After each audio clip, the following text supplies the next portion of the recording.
L'un des malfaiteurs, suspendu en croix, injuriait Jésus en disant : « N'es-tu pas le Christ ? Sauve-toi toi-même et sauve-nous. » Mais l'autre le rabroie en disant : « N'as-tu donc aucune crainte de Dieu, toi qui subis la même peine ? Pour nous, c'est justice, car nous recevons ce qu'ont mérité nos actes. Mais celui-ci n'a rien fait de mal. » Et il disait : « Jésus, souviens-toi de moi quand tu entreras dans ton royaume. » Il lui répondit : « Amen, je te le dis, aujourd'hui, tu seras avec moi dans le paradis. »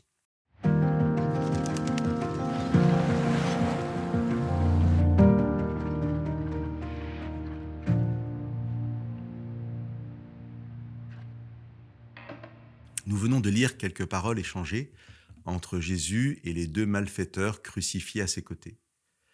Jésus ne répond pas à celui qui l'insulte. À quoi bon peut-être ? Il n'a aucune compassion pour ce que le Christ vit et aucun sentiment de repentance pour ce qu'il a fait.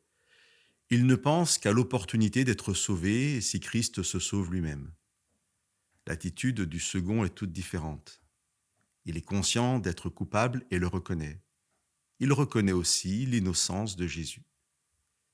Jésus tourne son regard vers lui et lui annonce la bonne nouvelle de l'Évangile, bonne nouvelle pour aujourd'hui, bonne nouvelle dès aujourd'hui.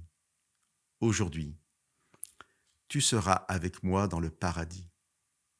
Il faut comprendre les paroles de Jésus comme l'assurance dès aujourd'hui qu'un jour, ils seront réunis dans le royaume du Père.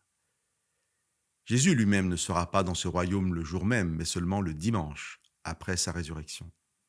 Mais la promesse est valable dès aujourd'hui. Les trois croix représentent trois attitudes face au péché. Jésus meurt pour nos péchés. Le malfaiteur qui insulte Jésus meurt dans son péché. Le malfaiteur qui se repent meurt à son péché. Lui seul est sauvé dès aujourd'hui. La différence entre les deux malfaiteurs ne vient pas de leurs actes, de leur nombre de péchés, mais de la façon dont ils voient Jésus et par là même de leur attitude par rapport à leurs péchés. Que nous puissions chacun être ce malfaiteur qui regarde le Christ pour innocent et trouve au pied de sa croix le pardon de ses péchés.